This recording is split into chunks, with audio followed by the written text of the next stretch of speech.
तर मंडळी बघा, आता आपण जे आपण 4 चिलापे, सॉरी 3 चिलापे आणि एक जो काय म्हणतात तो रोवा मासा आणलाय, तर त्याचं आता कालवण बनवायचं चालू झालेलं आहे. तर आपण आता कांदा भाजून घेतलेला आहे आणि आमच्या काकूनं किती चम्मच तेल घातलेलं आहे? 3 चम्मच तेल घातलेलं आहे. बारकी पळी आहे, बारक्या पळीचं 3, आणि त्यामध्ये कढीपत्ता टाकलेला आहे. एक पातीचं म्हणजे 10-12 पानं कढीपत्ता टाकलेला आहे. एक मध्यम साईजचा कांदा घालून घेतलेला आहे, आपण मस्त फ्राय झालेला आहे. तर आपण त्याच्यामध्ये कुटण आपल्याला टाकलेलं आहे, आपण ज्याच्यामध्ये खोबरं, अद्रक, लसूण आणि कोथिंबीर आणि मिरची, हो, तर आपण त्याचा कूट टाकलेला आहे, म्हणजे पेस्ट टाकलेली आहे. आता मस्तपैकी मसाला आपण भाजून घेणार झणझणीत रस्सा बनवायसाठी. आता मसाला मस्तपैकी भाजला.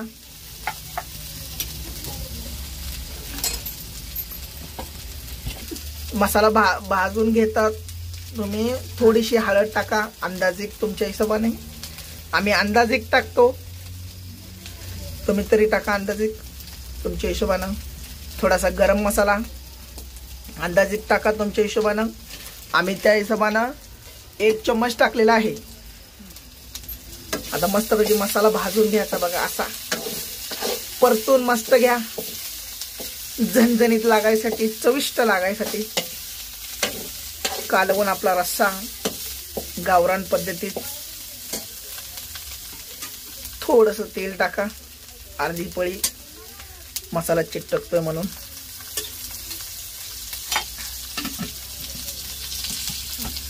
आता आमची बारकी पळी आहे म्हणून त्या हिशोबानं लागतोय. तुमची जशी पळी असेल त्या हिशोबाने तुम्ही घ्या.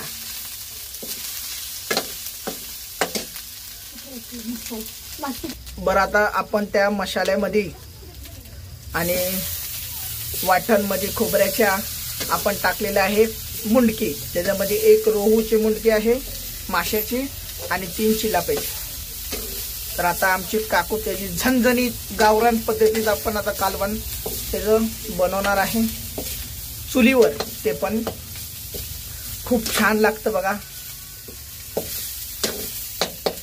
तुम्ही पण असंच करून पहा चुलीवरचं.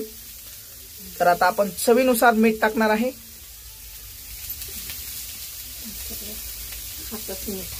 ओके, नाही चवीनुसारच मीठ टाकायचं असतं. मीठ असं हलवून घ्या. मग तुम्ही एक प्रकारे मीठ असं हलवून घ्या. तर आपली घरगुती जशी चटणी असती त्या हिशोबानं आता आम्ही अर्धी पळी चटणी टाकली. तर जशी तुमची घरची चटणी तिखट असेल त्या हिशोबाने तुम्ही चटणी वापरा, घरातली चटणी असते.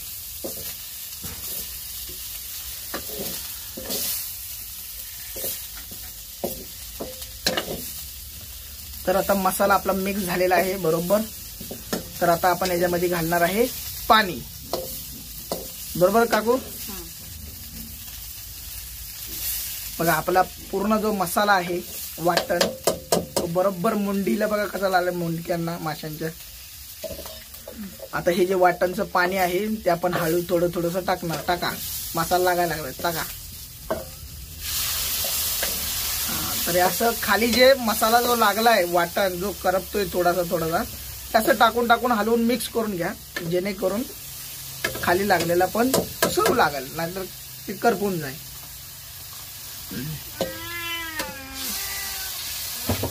बघा उत्तम असा सुगंध सुटलेला आहे. छान छान. तर बघा जसं तुम्हाला लागेल तसं तुम्ही पाणी टाकून घ्या कालवणामध्ये, रश्श्यामध्ये. बरोबर जसं शिजल जसं तुमच्या हिशोबाने. आता आम्ही 1 मोठा तांब्या टाकलेला आहे पाण्याचा. मिक्स करा काकूजी.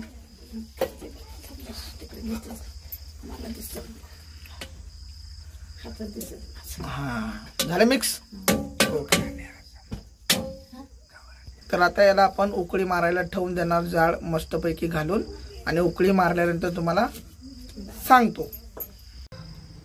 तर बघा मंडळी, आपलं कालवण आता रेडी झालेलं आहे. रस्सा, मुंडक्याचा रस्सा रेडी झालेला आहे. बघा तुम्ही कशी दिसते बघा, तरी बिरी मस्तपैकी. तर आता ही रेसिपी आपली झालेली आहे. तुम्ही करून पहा आणि आम्हाला लाईक, शेअर, कमेंट आणि सबस्क्राईब करायला विसरू नका. तर मंडळी, आपण आता फिश फ्राय करणार आहे. चिलापा फ्राय आणि रोहू फ्राय.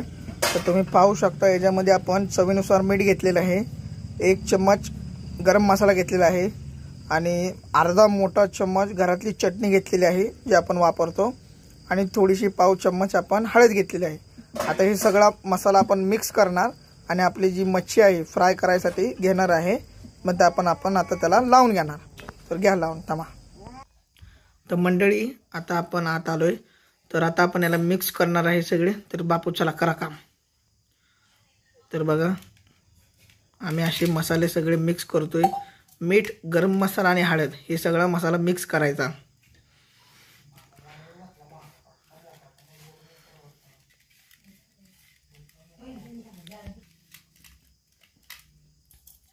आता थोडंसं पाणी घ्यायचं आणि त्याला मसाल्यामध्ये टाकायचं. थोडंसं वल्ल करायचं नॉर्मल.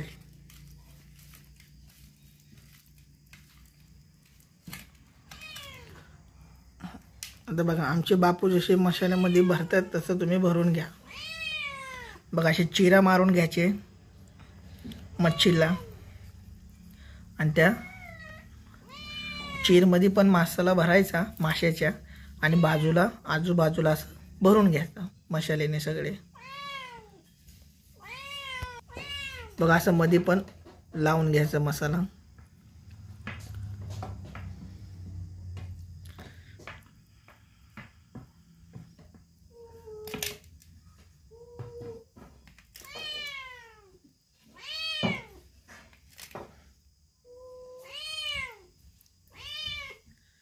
बघा, ही चीज जे आपण मारलेली आहे त्याच्यामध्ये असा मसाला लावून घ्यायचा.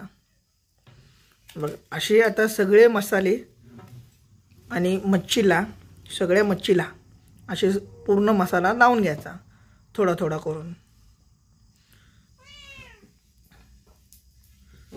म्हणजे कसं माशाला आतपर्यंत चव येते. मग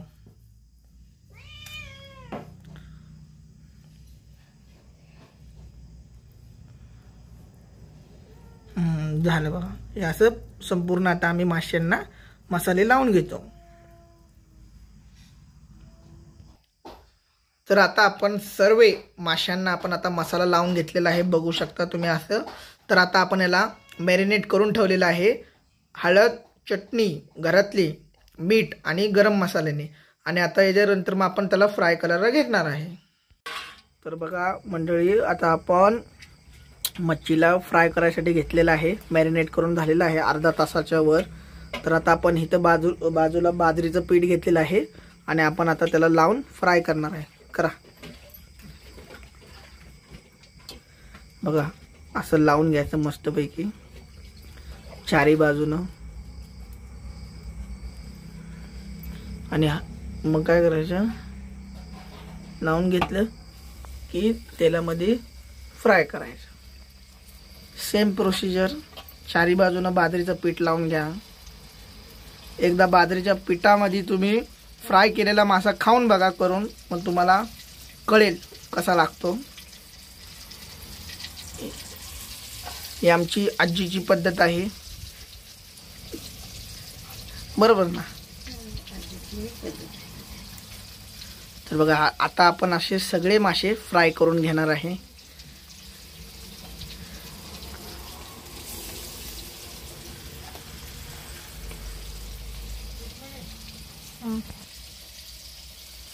तर बघा, आता आपण हे सगळे मासे असे फ्राय करून घ्यायचे आलटी पलटी करून. तर तुम्ही पाहू शकता बघा कशी फ्राय होतात.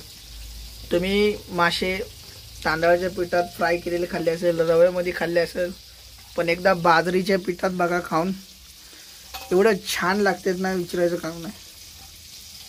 आणि एकदम क्रिस्पी लागते. बघा, असे सगळे लावून घ्या. काकू घ्या लावून सगळे माशांना पीठ.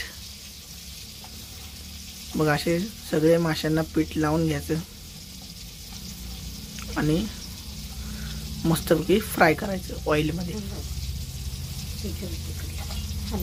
बघा आता आपण फ्राय मासे असे पलटूया. बघा कसा मासा झाला बघा.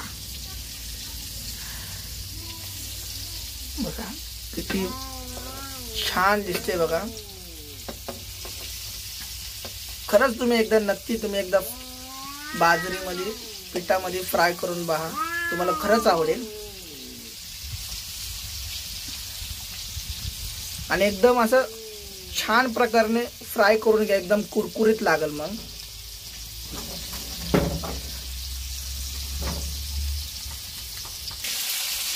तर बघा असा मस्तपैकी फ्राय झालेला आहे आपला मासा, फिश आपली मस्तपैकी. आणखीन त्याला आपण थोडंसं फ्राय करायला ठेवणार आहे. मग नंतर तुम्हाला दाखवतो की फ्राय केलेला मासा आपला कसा झालेला आहे. मंडळी तुम्ही पाहू शकता आपली जी फिश फ्राय आहे, मच्छी फ्राय मस्तपैकी आपण तळून घेतलेले आहे, फ्राय करून घेतलेले आहे. तर आपण त्याला आता ताटामध्ये काढणार. काढा काकूजी.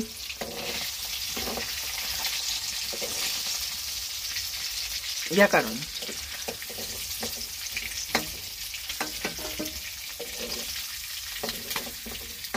थोडंसं इकडे तिकडे झालेलं आहे, समजून घ्या. तर बघा किती भारी दिसते बघा फिश फ्राय आपली, किती मस्त क्रिस्पी आणि कुरकुरीत झालेले आहे. तर तुम्ही असंच करून पहा आणि लाईक करा, शेअर करा आणि कमेंट करा, सबस्क्राईब करायला विसरू नका. धन्यवाद.